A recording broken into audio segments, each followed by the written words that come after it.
Next time you bring a girl down y'all to the woods, make sure she gets some of the slap wood.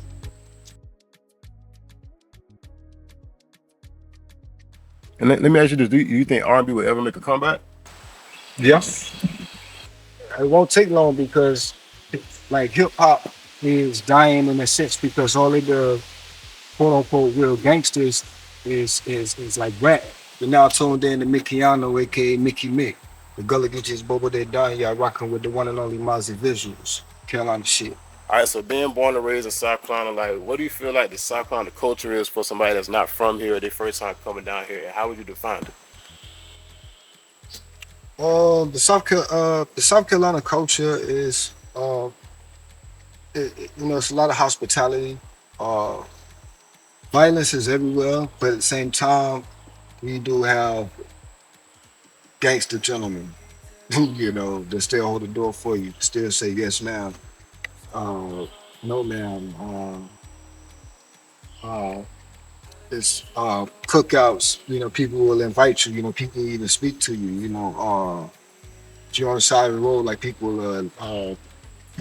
be willing to help you. Not saying everybody, Right, that's a fact. but at the same time, on an overall scale, uh, the hospitality is more so the culture.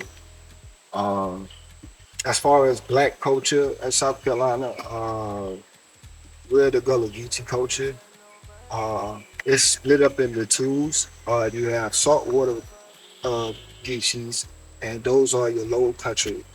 And then you have uh, your freshwater Geechees, and those are your upstate uh, and more inland. So the culture is just, some of the things that you would consider country: cookouts, farming, uh,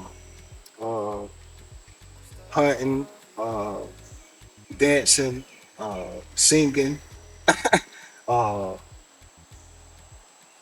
arts and crafts, uh, fashion, you know, uh, Definitely the food. and definitely food. Definitely. So, um,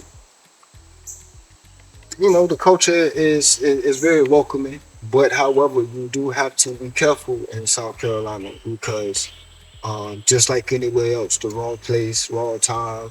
Uh, if you don't know nobody and you lost, they will take advantage of it. I mean, we'll play on your ignorance. Yeah, if you walking down something like this, yeah, okay, you'll be swimming in that deep. You know what I'm saying? Fact. But no, the culture is very cool, man. Uh, you know, uh, we have nothing to worry about down here as long as you come with the same respect and hospitality back. So another question: what got you into making Afrobeats music? Uh, well, honestly, we just trying something different. I grew up on Afro beats. What Afro beats was for a while when I grew up. When I grew up on um, reggae music and dancehall. Um, so when Afro beats came about, it was just I like the sound. Um, so it was just on the list to do. It was something, something to see if I can do it. See if I can actually write something to it. See if I can actually put a song to it. And I like challenges. So Have you been meeting any other artists in South Carolina that does Afrobeats music? no, um, not saying that there's no one doing it, but at the same time, um, I haven't heard. It's actually just like I said, it was just a task at the same time. Like I'm more so into R&B. However, uh, I just chose to uh, put out the Fallen single because of the timing, summertime, uh, different vibration from the rest of the music that's being put out in South Carolina. And at the same time, like just the essence of the whole island vibe, like cultural vibe in a sense. Like it's the vibration for real. So let me ask you this: do you prefer recording yourself as an engineer, or do you prefer going to another engineer and let them produce and engineer your songs? How do you feel about that? It depends. It depends on the other engineer. Um, But just because you're an engineer doesn't mean that you're a producer. Mm, okay. That's the difference. Because an engineer, he knows how to work the knobs, Right. you know, but he doesn't have the ear candy. Okay. Okay. That Right. makes sense. So uh, it takes someone to have that ear candy to know how to uh, make the song pop. Right. You know, an engineer's job is to make sure that the vocals is as crisp and clean as possible. But to make the song pop, it takes a producer. You know. You also mentioned that you do R&B. So how do you feel about the current state of R&B, either mainstream or either locally? Uh, I feel like it's not enough R&B, but at the same time too, I feel like it's frowned upon because uh, the females and a lot of the guys, look at it like it's weak, it's non-masculine. You know what I'm saying? It's like some simple shit. So um, a lot of guys, a lot of artists, I say, they try to play it safe by getting on a rap beat. Right. Kind of that trap Yeah, like soul. a trap soul, you know what I'm saying? So it's like, all right, well, the beat is for the niggas, you know what I'm saying? But the lyrics and the vibration is for the women. Facts. Um, Facts. so that's just how I look at it with that. The the narrative has kind of changed, when it comes down to R&B. But then again, at the same time too, uh, a lot of the new generation of artists don't have nothing to really follow other than the Chris Browns of the world, the Bryson Tillers of the world, uh, and certain artists that's out right now. All been out over the past 5 years, past 10 years. We haven't had any like Avants or any uh, Tyrese or Right. Joe or uh, shit. Even Gerald Levert. You know what I'm saying? Gerald Levert. You know what I'm saying? We haven't had any artists like that. So but then at the same time too, I can also look at it too. It's like the artists that the women did give him a chance because August Alsina, he had that sauce Yeah. to where when he first came out. But then what Facts. spoiled it was when the females found out that he was gay. So it was Yeah. just like, ah, shit. But he was actually making it like, on some to where that, you could kind of still be a little hoodish at the same time, but saying to the hoes like, yeah, you ain't no pussy nigga. Right. But you know what I'm saying? You can still say to them hoes like on some fly shit. You know what I'm saying? So that's really just the main thing. Like, but that's how my R&B music is. Like, I'm not no fucking pretty boy B2K type shit. You know what I'm saying? Like, my music is take the rub off music. Like I said, Falling is just an Afrobeat. It's a commercial single that I, chose to like run with summertime vibes. Um, you know, sun out, burns out vibes, margaritas in the air and the things of that nature. So And let me ask you this: Do you think R&B will ever make a comeback? yeah, By how long though? How long you think it'll take? I mean, well, it won't take long because like hip hop is dying in a sense because all of the quote unquote real gangsters is like rap and a lot of niggas that and the ones that didn't rap got killed. And so it's more so like so ain't gonna have nothing else but to kind of like just listen to, you know. All right. So we in the studio, man. Give us an idea what your writing process like. Uh, well, one, I sit with the beat for hours.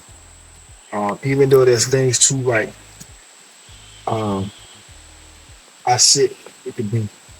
Um, and the beat tell me what to say.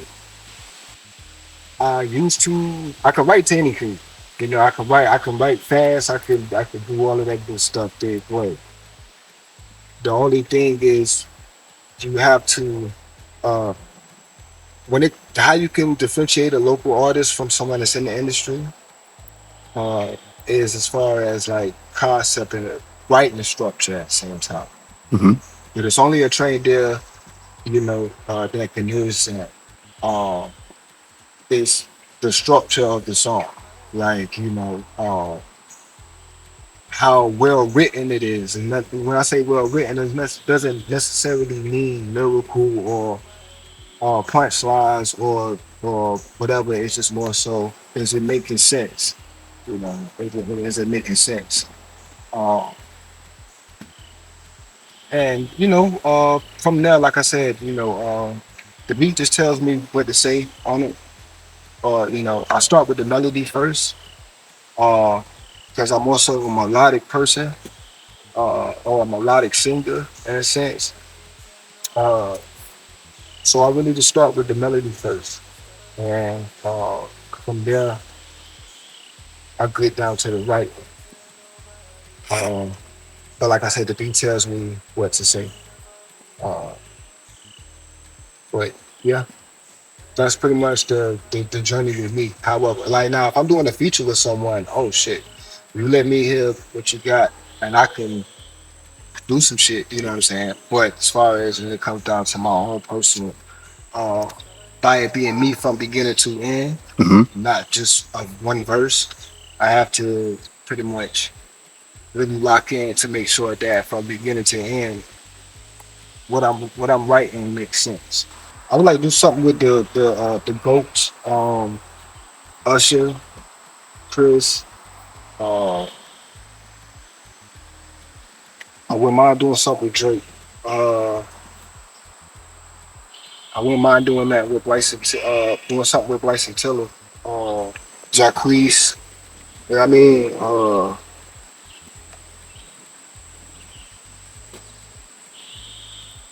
Um, just pretty much like the main ones so far that I can kind of think, off top. But those are the ones I wouldn't mind doing something in the future with. And when it comes to your beat selections, who are some people that you kind of connect with, as far as like beat producing wise, or do you do beats for yourself? I do beats for myself. Outside of me, uh, when it comes down to the beats that I rock with, as far as from my artist tip, like as far as my music, um, me and Kaito, we uh, we have a great chemistry. I like Cold Melody. Uh, we have a good chemistry. But as far as beats that I rock with in general, like hip hop beats, trap beats, whatever kind of beats, shit, you got Kika Benny, uh, you got Gliz, you got Shout out to Art Gliz. Roger beats. Who else on the beats? You know what I'm saying? But and there's a few others too. But yeah, man, like those producers on as far as like home state, I rock with real hard, like on their beat selections, like the beats that they make. Uh, real talented. Yeah. And before we got here, man, anything you want to tell the fans where they can find you out on all social medias? Give them all that good stuff. All platforms, Miki, Miki, Miki Mik, Miki, Mikiano, be the name, South Carolina, Mazi Visualz, and Gullah Bobo de Dunya. Make sure y'all tune in. Make sure y'all subscribe to everything Mazi Visualz got going on. Ready?